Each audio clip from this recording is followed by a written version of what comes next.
매일 성경 묵상을 돕는 해설 가이드입니다. 안녕하세요. 묵상 코치입니다. 함께 읽고 나눌 말씀은 요한일서 1장 1절에서 10절까지 말씀입니다. 요한일서는 요한복음처럼 예수님을 태초부터 하나님과 함께 계신 생명의 말씀으로 묘사하며 시작합니다. 하나님의 아들이신 예수님은 보고 만질 수 있는 육신으로 오셨고 우리로 빛이신 하나님과 사귐을 가능케 하셨습니다.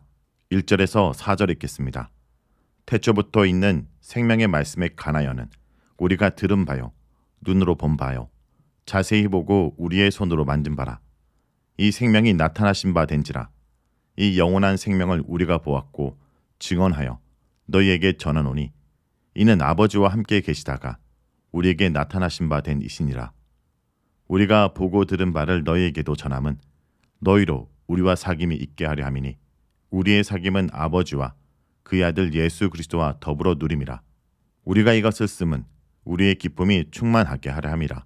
1절에서 예수님께서 생명의 말씀 로고스이심을 언급합니다. 그는 말씀이실 뿐 아니라 생명이십니다. 로고스는 구약에서 하나님의 창조, 구원, 계시를 대행합니다.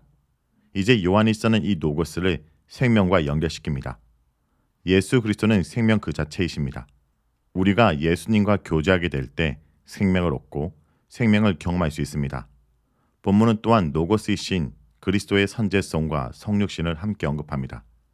태초부터 계속 존재하셨던 하나님의 로고스는 이제 이 땅에 나타나셔서 사람들에 의해 경험됩니다. 이 로고스가 우리에게 나타났다라는 말은 본문의 저자인 요한이 예수님의 성육신 증인들 중에 있었음을 의미하는데, 이는 예수님의 사역과 고난, 부활을 목격한 사도적 그룹을 암시합니다. 2절에서는 1절의 내용 중 예수님께서 생명 되심과 이 생명이 성육신하셨다라는 사실을 강조 반복합니다. 아버지와 함께 계셨다와 우리에게 나타나셨다는 예수님의 하늘 위치와 성육신의 땅의 위치를 다시 묘사합니다. 따라서 이 단락에서 본문의 저자는 자신의 증언의 내용이 무엇이고 자신의 증언이 왜 믿을만한지 진술합니다.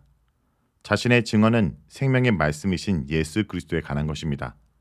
그는 영원전부터 하나님과 함께 계셨고 육신이 되셔서 생명을 주신 로고스입니다. 이 생명의 로고스를 직접 경험하였기에 저자의 증언은 믿을만합니다. 그렇다면 본문의 저자는 왜 이 생명의 로고스를 증언한 것일까요? 그 이유는 다음 단락에서 밝히고 있습니다. 그것은 바로 사귐을 위해서입니다. 예수 그리스도를 직접 경험한 사도들과 이 예수를 전해들은 교회 간의 사귐을 위해 본문 저자는 증언한다라고 진술합니다. 앞서 사귐, 코이노니아는 신자 사이에 혹은 신자와 하나님과 예수 그리스도 사이에 갖는 교제를 뜻하는데, 헌신을 동반한 영적, 물질적 나눔을 뜻한다고 했습니다.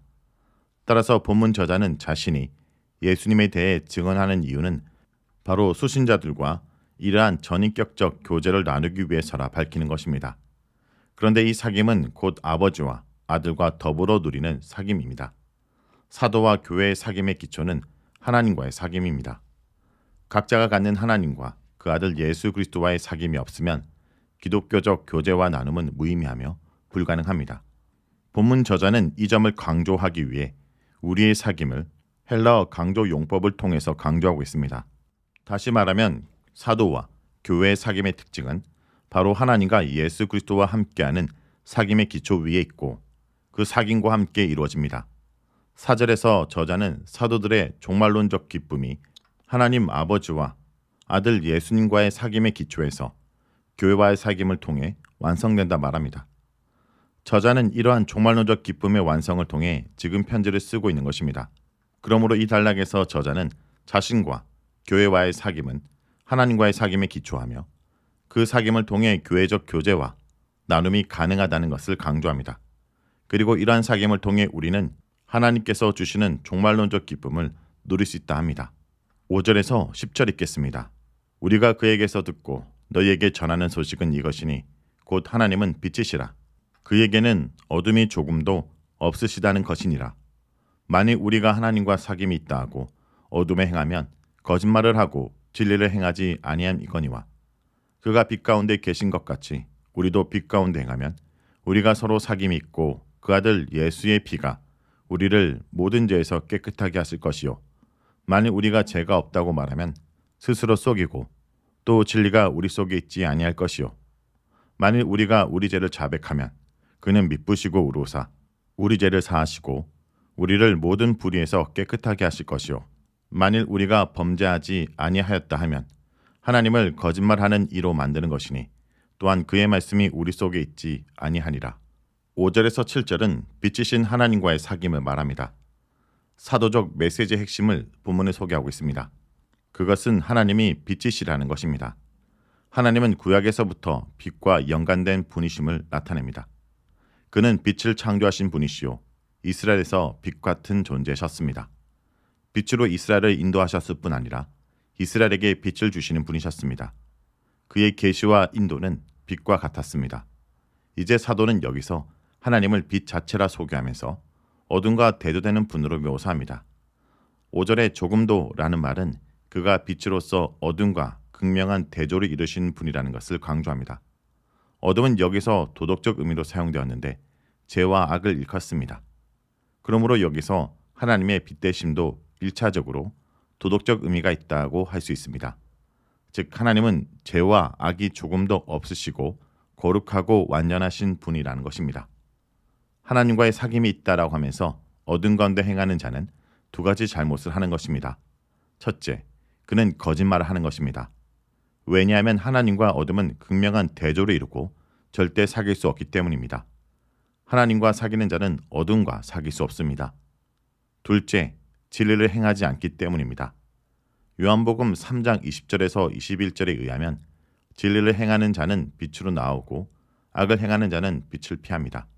그렇기 때문에 어둠 가운데 행하는 자는 결국 진리를 행하지 않는 자입니다. 요한복음 3장 19절에서 21절에 의하면 진리를 행하는 것은 예수 그리스도와 하나님의 계시에 반응하는 긍정적인 태도와 삶을 이야기합니다. 한편 빛 가운데 행하는 자는 두 가지 결과를 갖습니다. 첫째, 신자의 교제를 갖게 됩니다.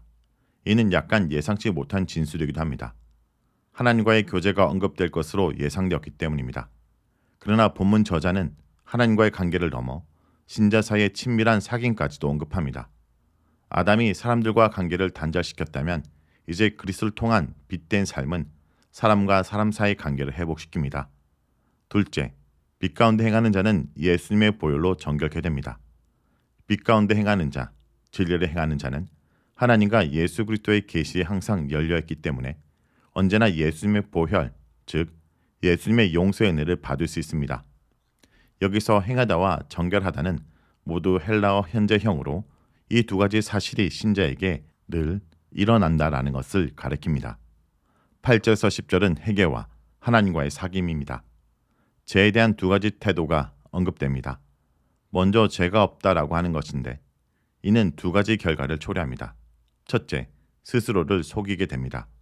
둘째, 진리가 그 사람 속에 있지 않게 됩니다. 이어서 죄에 대한 또 다른 태도는 죄를 고백하는 것인데 두 가지 결과를 초래합니다. 첫째, 미쁘시고 의로우신 하나님께서 그 사람을 용서하십니다. 미쁘시면서 죄를 용서하시는 하나님의 모습은 출애굽기 34장 6절에서 7절에 나옵니다. 여호와라 여호와라 자비롭고 은혜롭고 노하기를 더디하고 인자와 진실이 많은 하나님이라. 인자를 천대까지 베풀며 악과 가실과 죄를 용서하리라. 이런 죄를 용서하시는 신실하신 하나님의 모습은 구약에서 자주 반복되어 묘사됩니다. 또한 그 하나님은 의로우신 분이십니다. 죄를 기뻐하지 않으시며 죄와 함께하지 않으십니다. 그래서 우리를 모든 불의에서 깨끗하게 하십니다. 즉 우리가 죄를 고백할 때 하나님의 의로우심과 신실하심은 우리를 용서하실 뿐 아니라 우리를 모든 불의로부터 분리시키십니다. 자, 여기까지가 요한일서 1장 1절에서 10절까지 말씀입니다. 오늘 말씀을 통해 우리는 무엇을 묵상하고 적용해야 할까요? 말씀을 읽고 듣는 것은 하나님과 사귀는 일입니다. 생명의 말씀이신 예수님은 하나님이 빛이라고 말씀하셨습니다. 따라서 우리는 말씀을 통해 예수님과 하나님을 알아가고 거룩한 사귐에 참여해야 합니다. 말씀 묵상은 큐티라는 이름의 하나의 프로그램이 아닙니다. 빛 대신 하나님과 교제하는 것이며 우리로 빛 가운데 더욱 기쁘고 충만하게 살아가게 하는 것입니다. 성도 여러분, 그리스도인이라는 것은 예수 그리스도의 은혜로 사죄함을 받은 자입니다. 그러나 우리는 사죄함에 그치는 것이 아니라 주님과의 사귐으로 이어져야 됩니다. 그리고 주님과의 사귐은 그 은혜를 함께 더불어 누리는 공동체를 이루어 가게 됩니다. 그러므로 사죄를 넘어 사귐으로, 그 사귐은 더불어 누림으로 나아가기 위해 말씀과 함께하며 말씀의 공동체를 세워가는 주의 백성들이 되길 간절히 기도드립니다.